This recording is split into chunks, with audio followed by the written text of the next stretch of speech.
Our first speaker will be Mark Whitmore. He is the director of the New York State Hemlock Initiative, a project of Cornell University. As a forest ecologist, he has provided outreach uh, on what has become a rogue gallery of invasive insects currently changing our forested landscape. His research program has led back to adelgid, where his lab examines the biology and ecology of predators released for classical biological control of the hemlock woolly adelgid. Mark, welcome. Oh, hello, everybody. I'm sorry I can't see everyone's faces, but it sure is a lot easier doing a seminar this way than it is traveling all over the state. So I guess today I'm gonna, I guess my title slide sort of like illustrates where I'm going. Basically, invasive species.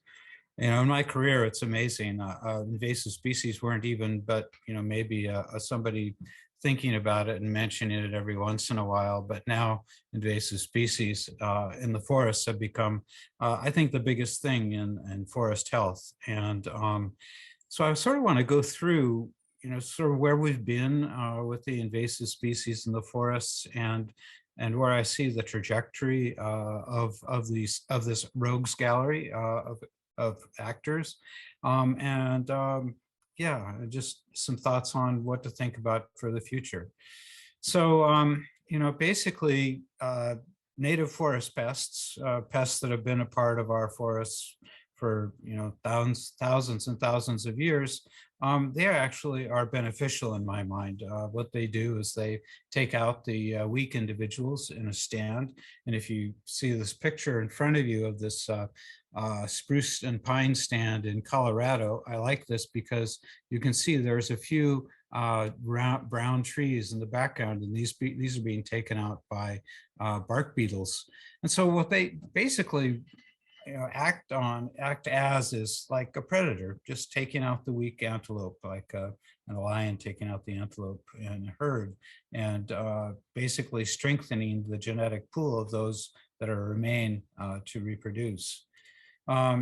So here it is. Here's the rogues gallery I'm going to go through, and it's quite a list. If you'll notice, actually, the ones that are early on, they sort of break off there with the balsam woolly adelgid in 1936, and maybe the winter moth in 1950. But these are approximate numbers. We're not really sure exactly when they were introduced. This is probably when they became a real problem. But you'll notice there's that huge leap in time between the winter moth and the brown spruce longhorn beetle from maybe 1950, prior to 1950, all the way to 1987. And I think that's a direct result of the way that commerce is being conducted these days, and with big containers containing lots of wood. And in that wood, we've learned oftentimes travel destructive forest insects. But let's start with number one, the spongy moth, which used to be called the gypsy moth. It's a really great story. There's a spongy moth caterpillar there, easily recognizable. And I'm sure those in the Hudson Valley have seen this quite a bit. But basically, this is a great story, actually. In 1869, Etienne Trouvelot it brought this insect into the Boston area because he thought he could breed something like a silk moth. And so he brought it in, and of course, trying to keep an insect contained as I can attest is quite a chore. We go through great lengths to keep insects intact in captivity. And he, of course, they got loose, and pretty soon they realized it was a huge problem. Here's a picture of them trying to quote unquote eradicate it beginning in 1890. We all know the trajectory of that. But the interesting thing is Trouvelot, he made his money not on the gypsy moth, on the spongy moths, excuse me, but as an artist and astronomer. And these are some of his pictures. And I found these and I thought it was absolutely gorgeous. And to think, in the mid 1800s, this is how people saw the stars and the moon. But anyway, back to bugs. The spongy moth. The interesting thing about the spongy moth is that, and when I remember first coming to Ithaca in the mid 80s, it had just hit the area and it was beginning to move through. And there were a lot of trees that died, big, huge trees. And I think a lot of that was because they were predisposed because of root rots that were present, and also on very dry slopes. And in the lower Hudson Valley, you're very familiar with those really dry slopes. In fact, I was down there this year and I saw that there are many trees that had already lost their leaves in August because of the huge drought situation on those very rocky, thin, rocky soils. But the gypsy moth basically disappeared from the Finger Lakes area and much of New York State after it moved through in the 80s.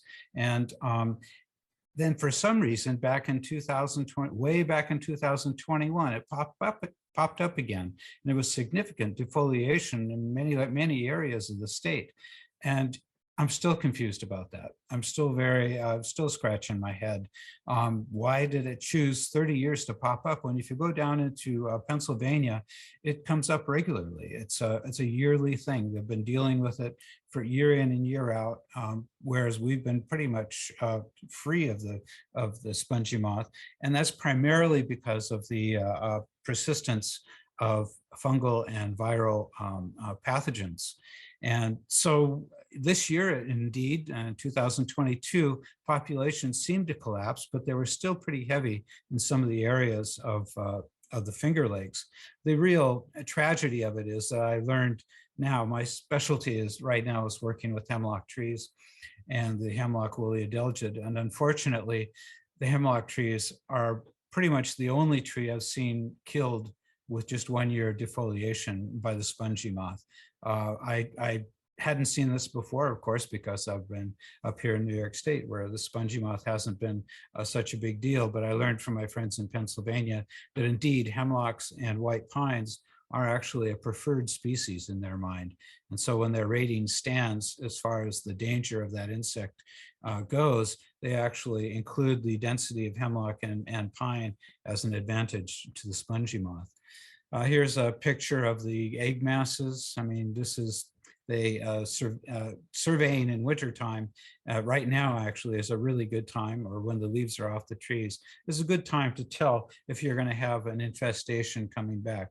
And so if you are concerned about spongy moth next spring, get out there and look at the egg masses. And I encourage you to go to the DEC website where they have instructions on how you can evaluate the number of egg masses out there in regards to the potential for defoliation in the spring. The next one I'd like to talk about is the beech bark disease. When I first got to Cornell, this was just beginning to move through the Ithaca area. And it basically started in the Maritimes or in Maine and moved gradually across and is now across into New York and is now continuing to move.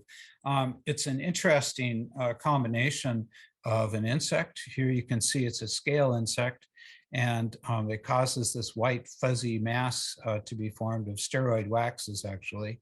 But the reason it kills the tree is not because of the insect itself, but because when it feeds, it allows a fungus to get into the bark, and it's the fungus that begins that begins to kill the bark. And necrosis is what we call it. And the fungus, there's actually a native fungus that's always around. It was never a problem until this insect started feeding on the beech trees. And it's really sad to see how it's changed the face of beech forests. One in particular around my house, there's beech trees that were 2.5 feet in diameter, just gorgeous individuals, and now they're gone. The good thing about beech bark disease, a good thing about beech is that there is a certain portion of the population that we've observed since this has moved through that are resistant. And so there is that genetic resistance to the attack of the scale insect. And I'm hoping that over the future, we will have beech on the horizon. But I'm biting my tongue right now because it's really beech are under assault by a number of different things, and I'll continue to talk about them. In fact, there's going to be another presentation here about the beech leaf disease. So that was 1890. Beech bark disease came in, and that was probably brought in on nursery stock. The European beeches are very popular landscape trees. And in the 19th century, everybody had to change things so it looked like Europe. Anyway, so the next one is a huge one. It's the chestnut blight. This is what really sort of, I think, woke up people to the potential damage of introducing foreign diseases or insects into our North American forests. In 1904, chestnut blight was actually found by a pathologist working at the the museum in New York City. And I forgot what they called it back then. But anyway, he found it up in the Bronx Botanical Garden, and it spread from that point like wildfire. It's like it made our head spin. It was moving so fast. So within 50 years, basically a tree that was the dominant tree in our eastern forests, the American chestnut, was literally almost eliminated, at least the big stems. The good thing about American chestnut is that it reproduces readily from root sprouts. So we still have a lot of the original genetics on the landscape. And that gives us the tools to work with to hopefully bring this magnificent tree back into the prominent state that it occupied in the pre-chestnut blight days. Here's a excellent, amazing picture of North Carolina of the huge trees. I mean, it looks like a redwood tree in my mind. And indeed, I think I've heard of them referred to as the redwood of the East.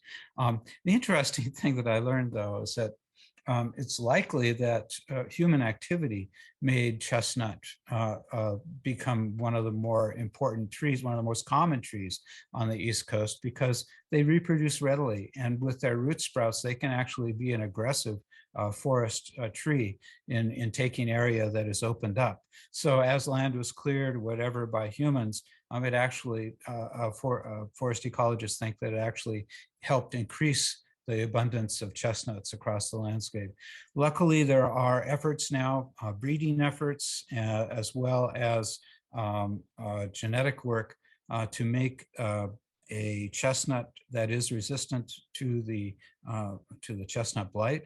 I'm very hopeful that these efforts will work. The effort at Syracuse to genetically work with these species appears to be right on the verge. They have a couple clones that they're testing, and I'm really looking forward to having this tree back on the landscape. And also, I'm excited because the diversity of the population will be present because the genes are still present across the landscape. So that's a success story, and I'm very, very happy about that. Although I certainly would have loved to have seen these trees in the good old days. Now we come to my favorite, the hemlock woolly. Well, favorite, I don't know. Yes, this is an insect I'm very familiar with, the hemlock woolly adelgid. We feel this was introduced into the Richmond, Virginia area in the early 1900s. At the time, once again, it was the nursery, the Japanese garden craze that we figure is responsible for its introduction, brought in on nursery stock. The Japanese hemlocks from southern Japan are responsible for its introduction. But the interesting thing with this introduction is that it just sort of did nothing for a long time. We didn't really learn about it until the mid-50s, when the first collections were made on Eastern hemlock and put into the American Museum. And since the 50s, it didn't really raise any concerns until the 1970s. In the 1970s, it got into the Blue Ridge Mountains of Virginia and really started its terror through the hemlock forests of the East Coast. The life cycle of hemlock woolly adelgid looks simple, but it's actually incredibly complex. Here we have basically, there's 2 generations a year, the cistons and then the progrediens. The cistons generation is the most long-lived. It starts as eggs in maybe mid-June. The eggs hatch, they settle down. The only mobile phase of the insect is called the crawler, and that's just after the eggs hatch. They crawl, they find a place to feed, and then they turn into this little tiny black dot. And they feed on the twig tissue near the base of the needles, because that's where the tissues that they feed on are more prolific on the twig, is right next to the needles. They subtend the needles. And so in the upper left-hand corner, this is what they look like all through the summertime. And this is a great strategy if you're trying to avoid predation as an insect. So when all the predators out there, they're out there in the summertime. And if you look like this unappetizing little black dot, you're not going to get eaten. So they begin actually growing in the wintertime. And you'll say, what the heck is an insect, cold-blooded insect, doing growing in the wintertime? And that's a good question. How do they do it? And it's actually, when you think about hemlock trees and the nice dark needles tightly packed, and you think all it takes is a little bit of sunshine, and the temperature experienced next to those needles on that branch just shoots through the ceiling. And so they're able to grow rather rapidly. Now, if we had a really cloudy winter, all winter long, maybe that would retard their development, but that doesn't happen. We do get enough of the nice sunny weather in the winter time that they actually thrive through the winter. They lay their eggs in February, actually mid-March, and their eggs hatch and turn into the progrediens generation. So you see when they start to grow on the upper right-hand corner, this is what they look like probably in January, with that big, thick, waxy mass on that they grow on their body. You see in the lower right-hand corner, that's the waxy, woolly stuff. And they're beginning to lay eggs in there, and there indeed is a little crawler as well in the lower right-hand corner. Now that waxy, woolly stuff actually, I think is really important in the wintertime, because in winter it gets really dry out. And so what that does, it allows the insects to maintain a boundary layer next to their body so they don't dry out as quickly.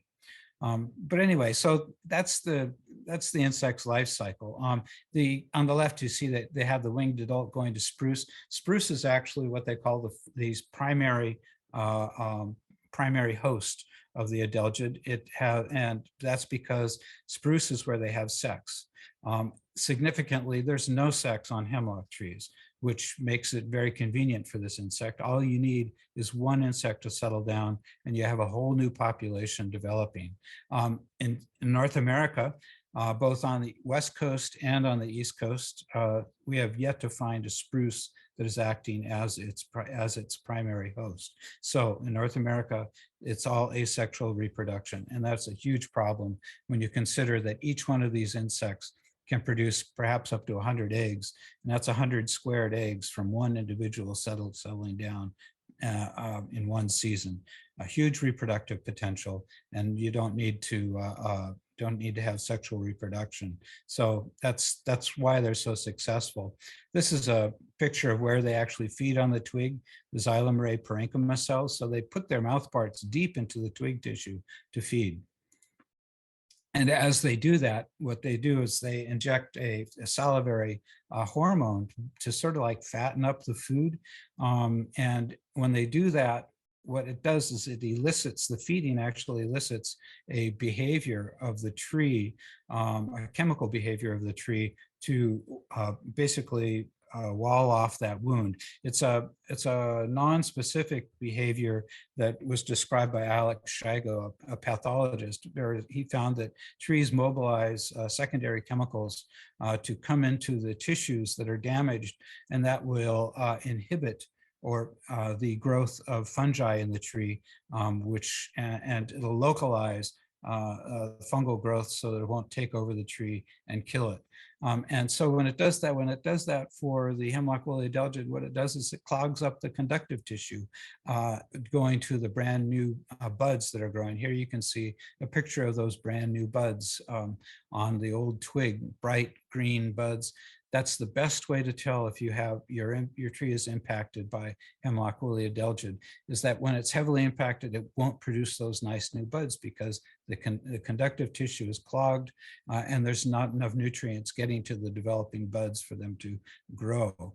And so if you've treated a tree, or if you're looking to see if your tree is impacted, look in springtime, March, May, and actually June are the best times for those bright green shoots. And if you see them, you can rest assured that your tree is pretty healthy. If you don't see any of those shoots in June, that's when you really got to scratch your head and ask yourself what you're going to do to manage for hemlock woolly adelgid. So, right. And it's the interesting thing is it takes sometimes a long time to kill a tree. I've seen trees on dry sites here in the Finger Lakes take 4 years actually from the initial infestation until they're dead.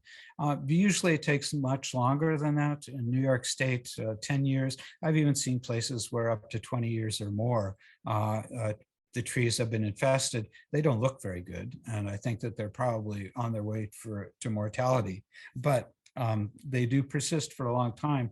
And so in mesic sites, I think we have an opportunity to work on the trees and to save them. Trees do respond to insecticide treatment, and the response is the buds. And so one of the things that I've noticed, though, is when you treat a tree with insecticides, oftentimes the insecticides go up to the top of the tree, and that's really smart. I mean, if you want to grow, you put your energy into the area where there's the most sun, and hemlock are really good at that. And so if you treat a tree and you're wondering if it's actually responding to the treatment, look up in the top of it. Look up in the top in June, and then you can see the nice bright green buds. This is the distribution right now. Here you can see the state. In the state, it isn't all in, how'd you say, the whole state is not infested, but there are key areas that it's gotten into, like the southern Adirondacks. We're very concerned about the southern Adirondacks because that's where huge densities of hemlocks exist. But I'll pose it to you that I think that every hemlock is important. Areas where there are very few hemlocks are just as important as areas where there are huge densities of hemlocks, because hemlocks provide a unique habitat.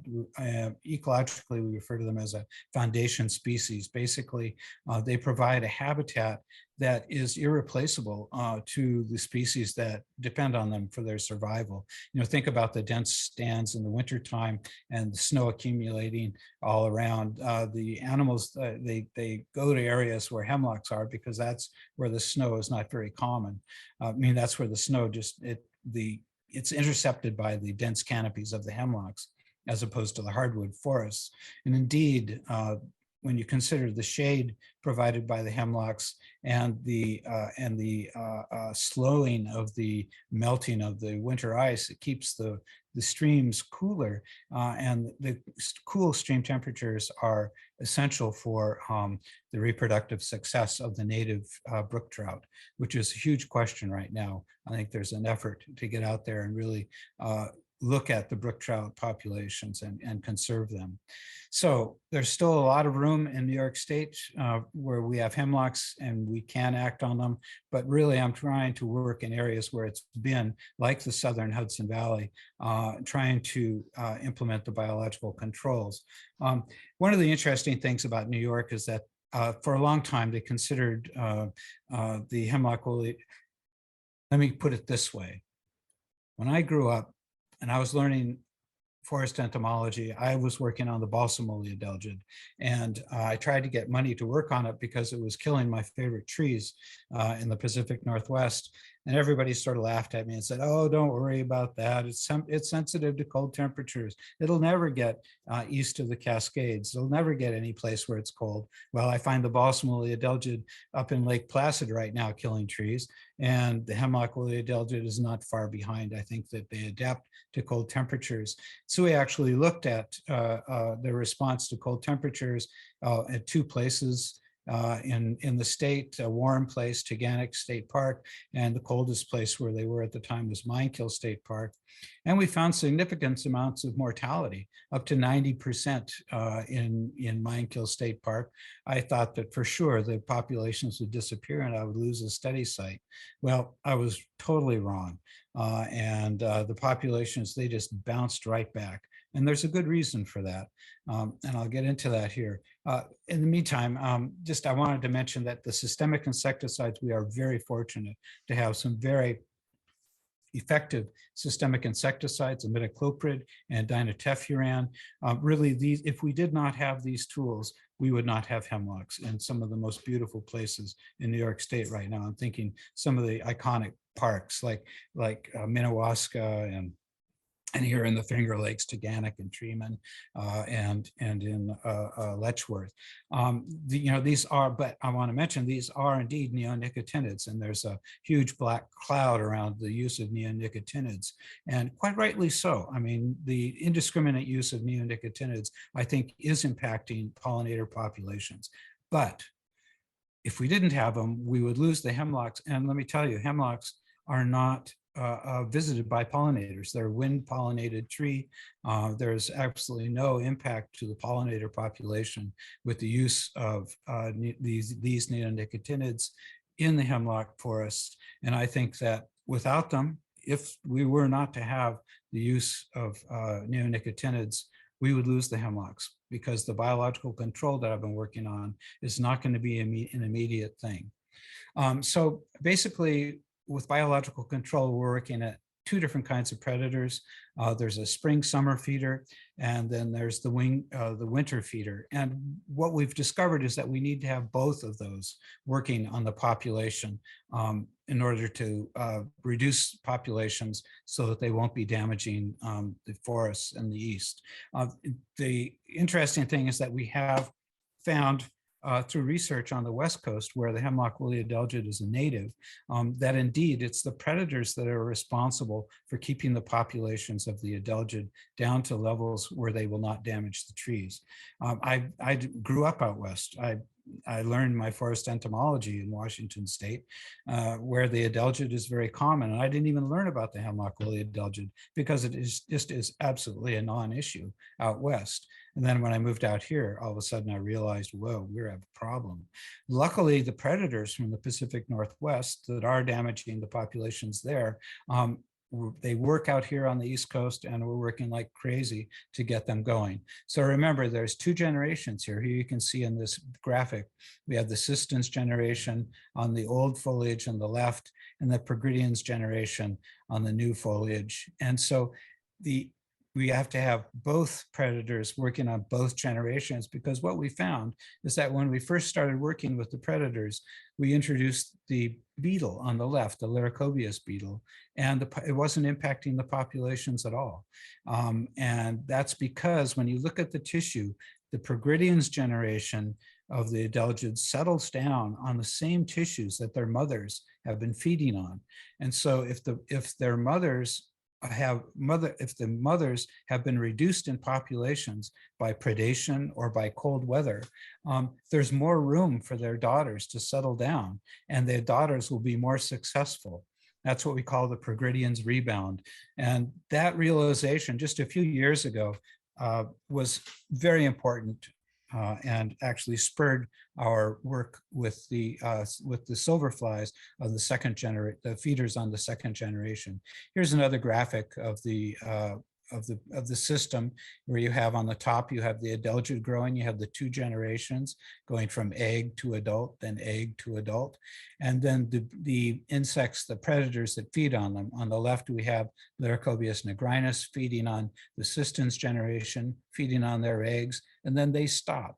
And then the silverflies come out and feed on the Progrediens generation. Actually, they feed on both generations. So our efforts right now are to work with both of these insects. We've been working we are increasing our efforts, and I got to thank funding from the state for that. So Leucobius nigrinus was actually first really brought in and released in 2003. In 2008 in New York State, we released it. And the population has been growing, and it's been just wildly successful in its establishment and population growth. But once again, remember, because of the Progrediens rebound, they aren't able to control the populations because the adelgid populations just grow like crazy when there's plenty of food to eat on, when their mothers have been killed. So the releases for Leucobius nigrinus in the state through 2021, there was 28,000, and actually this year we have already released 3,000, so we're up to 31,000 released in the state. We have establishment in the Hudson Valley as well as around the Finger Lakes, and I think we're going to get more of that as time goes on. It's just, that's one of the most difficult things to do. You throw out, a handful of bugs, a handful of predators into an area where there's millions of adelgids, and it's hard to find them. Until a couple of years, when the populations grow. These are the silverflies, again, native to the Pacific Northwest. We first started releasing them in 2015, and we've already released 33,000. And the problem with this insect is it flies really well, it disperses, and we have yet to really definitively say we have it established, but our experiments show that it can survive the winters without any problem. And I have the confidence that this insect will become established and be an important mechanism to control adelgid populations. So what are the current issues? Early detection of new infestations is always an important thing. That gives us more options for management. Management would include chemical control, but also getting in there with predators early in the infestation to have the predator populations build with the adelgid populations. And the detection and monitoring of predator releases is huge. We can grow bugs. Yes, we've shown that we can grow them and release them, but what are they doing? How fast are they moving? Where do they work? Where don't they work? Why is that the case? And so we have a lot of questions to answer surrounding biological control. But that's where I'm putting my efforts right now, because I've seen it work on the West Coast, and I have confidence that eventually, given time on the East Coast, they will be able to manage populations, and we'll be able to get off of the chemical treadmill of treatments. The elongate hemlock scale was found in the New York City area around 1908. It's very common in the Hudson Valley, and you'll notice on the trees it can really cover the needles, and it moves a lot more slowly than the hemlock woolly adelgid. The impact on the trees, in my mind, it's equivocal. Of course, anything that feeds on the needles is going to impact it, but I'm not really sure. There's been a predator released that was actually brought in for a different insect, but it's a good scale predator, Cybocephalus. I don't find it proliferating at a rate that actually I think it impacts the populations. I think it would be good to find a biological control for this insect, but it doesn't kill the trees as rapidly. It doesn't kill the trees, I think, as does the hemlock woolly adelgid. And it's also controlled very well by the use of dinotefuran. So when you're treating the trees for hemlock woolly adelgid, you can also treat it for the elongate hemlock scale and save them for the long term. I've neglected to mention also the treatments for hemlock woolly adelgid are really great, because one treatment will last up to 7 years or perhaps even more, depending on populations in the area and immigration back. So the chemical treatments we're very fortunate to have them to save the hemlocks. So I'm not really sure where elongate hemlock scale is going to go, but it's there. And Dutch elm disease, you probably all remember that coming through and wiping out one of the most gorgeous street trees that we've had. Luckily, chemicals have been able to keep the elm trees alive in places, but it's just a huge effort to keep them alive. And I was disheartened a few years ago when I had a colleague from Penn State come to a meeting to report on the ash yellows disease that they are not ash yellows, elm yellows disease. It's a mycoplasma that they found impacting elm around Penn State, and some of the huge trees on the quad there that they were very proud of saving were succumbing to this disease. So luckily there are Dutch elm disease resistant cultivars on the market right now. And so on the landscape, we have them. I have actually a huge elm tree on my property. I also have elm trees dying on my property. And I don't know why this one huge tree is there. I sometimes think about dumb luck as being the answer to that, but my scientific mind doesn't allow me to go there all the time. So I don't know what's going on. The good thing is that they do persist in the environment because they become reproductively viable at a young age. And so they can escape because the density is not that great. They can escape the Dutch elm disease and reproduce so that we have a lot of the individuals on the landscape right now. So we'll see how that works out. The next one is one of my favorites, the balsamally adelgid. That's the bug that got me into the business. And it's an insect that specializes on the true furs. We feel it was brought into the Maritimes in the 1930s. We can't really say exactly. 1936 is a date they put on there because that's when they noted that it was a huge problem. And it moved through the balsam fir in the Maritime provinces and continues to be a pest on balsam fir. Basically, what it's done is it's reduced the age of the balsam fir in a stand. When the trees get old, still in Nova Scotia and New Brunswick, they succumb to the disease. The problem is that on the West Coast, it's ripping through some of the AB's true firs, which are a very important part of the Western conifer forests. And it's also in New York State now in the Adirondacks. I've found it actually a huge problem near Lake Placid, where it's killing trees, and I think it's just growing in its how would you say, in its importance.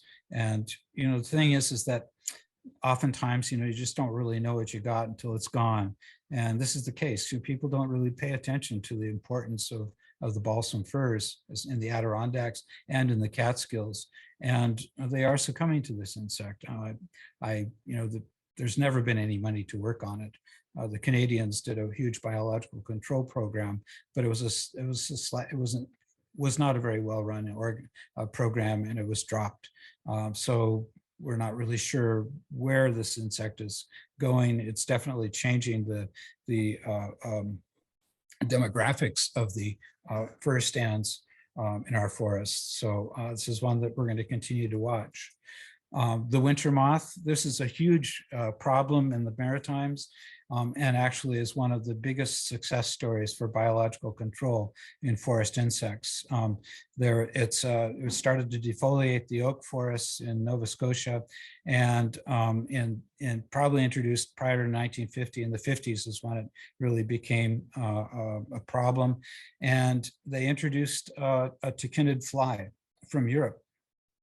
This is a European insect, and the fly took over, and it was just an amazing success story. Just in the matter of a couple of years, the winter moth populations collapsed. And indeed, that whole story is replayed again in Massachusetts recently. There was a huge outbreak in the Cape Cod area, and this insect spread inland. And my colleague Joe Elkington at University of Massachusetts Amherst got the fly and introduced the fly, and now the winter moth populations have collapsed and are not a problem. So yeah, that puts a smile on my face. We actually got one of them. Brown spruce longhorn beetle, an introduction. And this is one of the introductions in containers. And I have a friend who has a dramatic picture of the container port in Halifax, Nova Scotia. And right next to it, all the spruce trees are dying. And the brown spruce longhorn beetle, obviously introduced in wood packing material at the container port. It's been spreading. It's been spreading into all the way into New Brunswick now. The good thing is that this insect, when it's beginning to act like a native insect, where it's only going after the weakened trees now. And so whereas it was a huge problem, perceived to be a huge problem at the beginning, and it's really conservative and important to treat things as important at the very beginning. People are not as concerned anymore, but still the Canadians have a program to monitor its growth, its population growth, and its spread.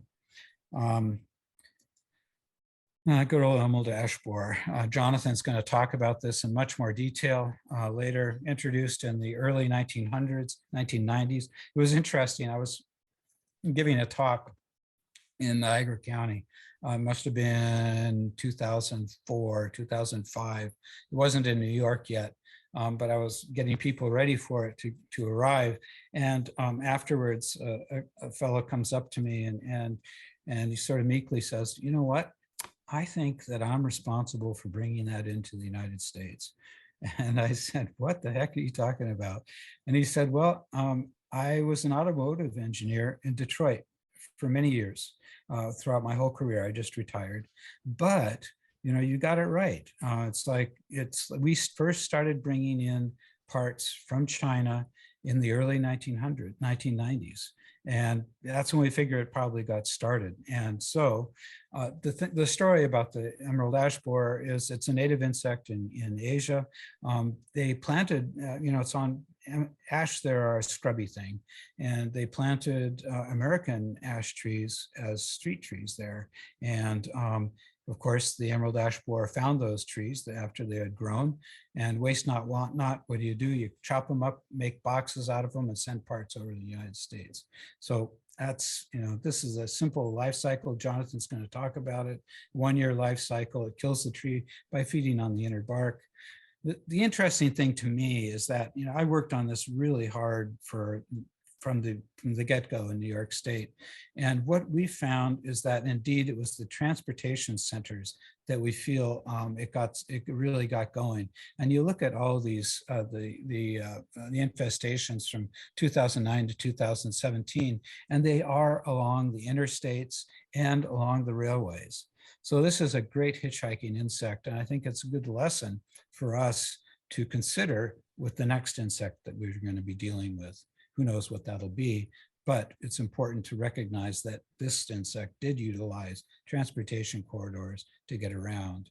The biocontrols that we've released, I think they're really great. I think it's a really great program.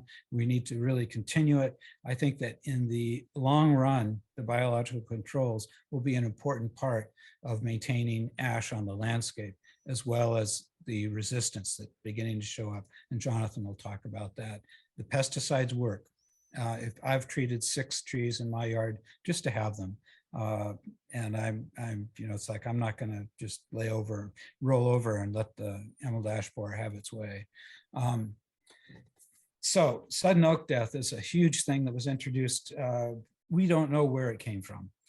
In California, I remember I went to grad school at Berkeley, and my major professor, after I moved out here, started working on it. And it's a huge problem in the coastal forests of California on tan oak, but also they found that it's a nursery pest. It gets into nurseries, and it can be transmitted on the root of nursery stock. And I think that a colleague of mine, Susan Frankel, found that rhododendrons from the Pacific Northwest were an important way that it gets around. This is a root pathogen, a Phytophthora. It's still there. They're still dealing with it. We're still dealing with it. I don't know its trajectory, but I think this is another area where we have to be really cognizant of phytosanitary regulations when it comes to the nursery trade, because that's how it's going to get around. And I'm just waiting for it to get established on the East Coast. My fingers and toes are crossed on that. Asian longhorn beetle, everybody should be aware of this insect. This has been a huge, huge effort by the federal government to control this insect. And I think that it is money well spent. Because the host range of this insect is huge. And even more importantly, it's huge when it gets to maples. It loves sugar maple.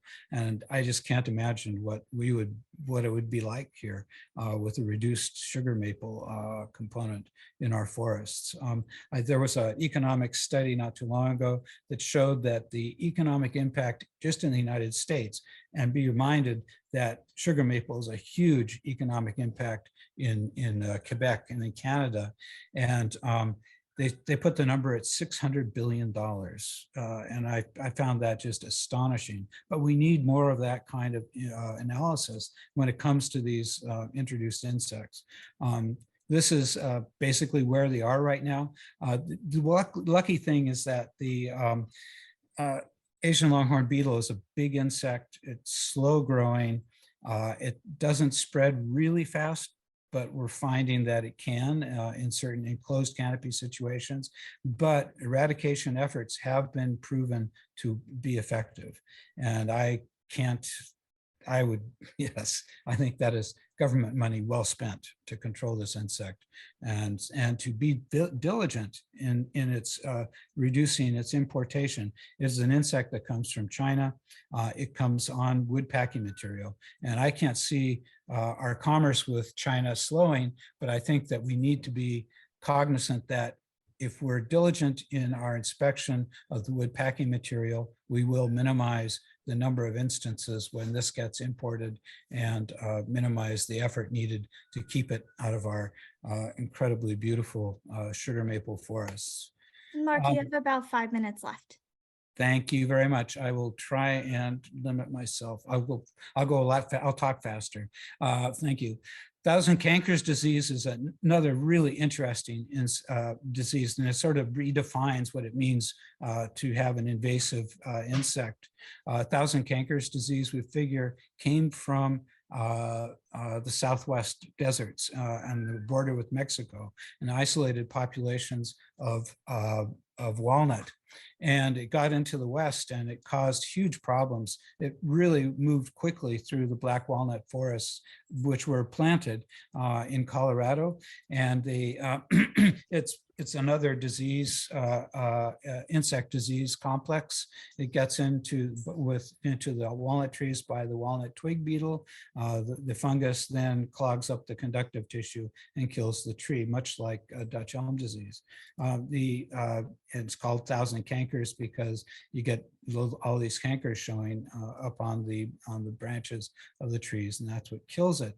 Of course, everybody was really worried when it got to thinking about the native forests of walnut, black walnut. And so it got in, you see the stars in Tennessee and Virginia and in southern Pennsylvania, but this is fizzled out. And I think the reason is that the twig beetle actually has natural enemies within its natural range of the walnut. And so the twig beetle populations are mitigated by these natural enemies. And really, everybody was up in arms about thousand cankers when it first showed up, but now it's become a non-issue. This is something that is going to be talked about later in this program. It's huge. And I love grapes and I love wine, and it really bothers me, the potential of this insect. The interesting thing is a plant hopper, and there aren't, there are over 700 species in the family, 45 in the genus, and only spotted lanternfly is a pest. Why? And it was like, all of a sudden, this whole new class of insects becomes a pest when it's not. And that's something that, it's a red flag that we have to look at when we consider potential new pests. Beech leaf disease, poor beech, just cannot catch a break. This is huge. We have no idea where it came from. There's another talk going to focus on it. My concern is that it's spreading rapidly, and we really have no management. I don't know what to do about it. I'm actually very interested to hear the talk later on. But the other thing to consider here is that it's also poor beech. I was up in Nova Scotia and in Halifax area, and there's another insect up there. It's a leaf mining beetle, and it's just having its way up there. It's moving quickly through the province. And so there's another thing behind this. So poor beech. That's all I got to say. Yeah, here's the beech leaf miner from Nova Scotia. A huge thing, just introduced recently or discovered recently. And then we have the elm zigzag sawfly. This is a really interesting insect from Eastern Asia. It actually got into Europe and has been moving through Europe rather rapidly. It kills elm trees. And here we have, it's like, so we have a few elm that are surviving because of the Dutch elm disease. And now this thing is there. It was first introduced into the first detected in the Montreal area just a couple of years ago, 2020. And now it's in New York State. It moves really rapidly, and it happens to be in the area of New York State that has the most ash in the St. Lawrence Seaway area. So native to Eastern Asia. They figured a dispersal estimated to be 90 kilometers a year. 50 miles a year. So I don't really think, it's going to slow down. And indeed, since it's been found in New York State, it's like, yeah, we have to watch it. It's not, elm is not an economically important species, but it's an ecologically important species. And I'm concerned about that. There's a picture of it here. And it likes all the different cultivars, even the Dutch elm disease resistant cultivars. So this is, to finish it, basically, I want to say, with climate change, we're looking at a whole different thing. Here we have, just consider the current habitat of a tree using latitude and longitude, whatever. It's comfortable in the blue zone right there. So when we get climate change, we get a shift in the area that it's comfortable. So that shift moves in whatever direction, latitude, longitude, whatever. And so the trees will be colonizing the area that that shift is directing to, and there'll only be a small part of the normal habitat that's present from the original population, and the rest of the population will be stressed. So given that stress, what will happen with that? And I think that what we're going to be seeing are some of these insects that normally are native and normal regular predators all of a sudden become problems. And this is already found in mountain pine beetle in Colorado, huge swaths of lodgepole pine forest killed by the mountain pine beetle. This has been attributed to climate change because the populations are not moderated by cold winter temperatures anymore. They found that they escaped. And also the southern pine beetle in Long Island. Southern pine beetle, relegated to the south, is now getting up into the pitch pine forests in New York State. And just this year, actually, they've been finding them all the way up in the Albany areas and the pitch pine forests there. So another thing, this is a native insect that all of a sudden is becoming a problem. So that's the end of my program. Awesome. Thank you so I'll take much. questions. Okay, so the first thing I'm going to do is launch a poll. So everyone who's here for ISA or LA credits, please make sure that you answer this. Everyone else can feel free to answer too, just to see what everyone is, getting from the program. And just a reminder, we actually do not have DEC credits for today. I know a bunch of you have written in DEC, but it is just LA and ISA. But you do have a bunch of questions, Mark. So let's see how many we can get through. So there was one about, are the neonicotinoids oil sprays for the hemlock woolly adelgids? How do those work? Okay, so I didn't have time to really get into it. So these, the neonicotinoids use in the state, we've been using it in state parks and DEC properties, as well as private landowners. Basically, our current recommendation is to use a combination of the dinotefuran and imidacloprid in a tank mix that is applied directly. It's a water-based tank mix applied to the basal 5 foot of the tree. It goes directly through the bark into the tree, and given the correct application, does not even touch the ground. But also research has shown in the Great Smoky Mountain National Park, where they did only soil treatments with imidacloprid, they found that it did not move in the soil. It did not get into any of the surrounding streams, but only a minor amount. And indeed, the population of aquatic invertebrates in the Great Smoky Mountain National Park were diminished when the trees died, but in areas where they kept the hemlocks alive, it maintained the diversity and abundance of aquatic invertebrates. Awesome. So I actually just put a different question up because sorry, the first one didn't work. Thank you for pointing it out in the chat. So there should be a new question up that everyone can answer. And if you're doing credits, make sure you do answer. The second question for you, Mark, actually kind of goes in with that. So when you're speaking of these products, a lot of times it says they can be used for non-lodging applications in the future with things like the Birds and the Bees Protection Act. And forests tend to be exempt only if they're managed for timber.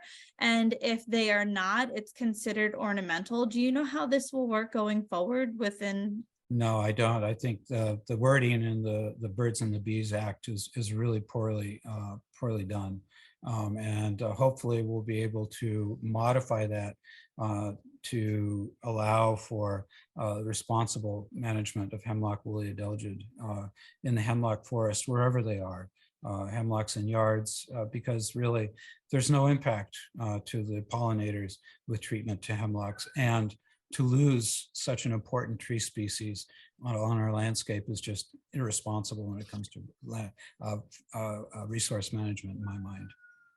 Okay, and there are a few more questions. We will get them to you, Mark, so that we can get them answered. But right now, let's go to this poll. So I will stop sharing and I will share the results.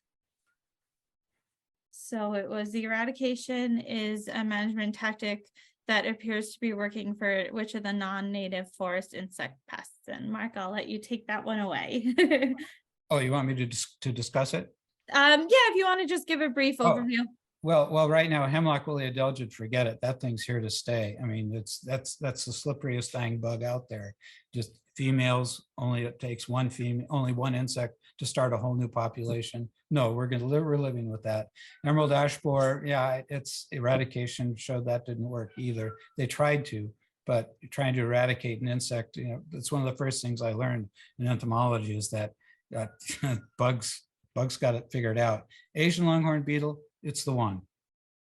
There's no question in my mind. We can eradicate that one.